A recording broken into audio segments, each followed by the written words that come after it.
ensimmäinen Pieksämäen ovi käy. 66 vuotta ja selkä jo sanoo en. Verenpaine ja sokeri, vanha tuttu taakka on.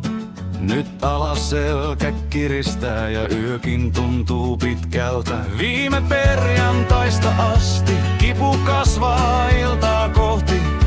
Vasemmassa jalassa särky kulkee, pistää polttaa 4 kertaa kaatunut. Sunnuntain jälkeen näin, ja jokainen askel on hiukan varovaisempi. Pitäkää minut pystyssä, pitäkää minut pystyssä, kun selkä sanoo ei. Pitäkää minut pystyssä, pitäkää minut pystyssä, vaikka jalka väistyy.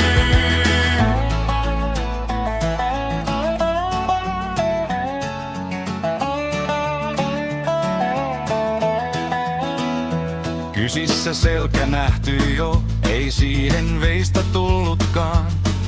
Spinaalistenosi on hiljainen vanha varjo vaan.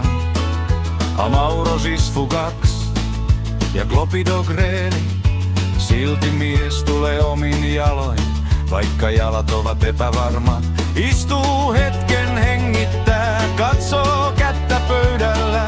Sanat lyynä, mutta kipu puhuu kovempaa. Anni kirjoittaa paperiin, mihin särky asettuu ja missä kohtaa iltaa se ottaa vallan uudelleen. Pitäkää minut pystyssä, pitäkää minut pystyssä, kun selkä sanoo ei.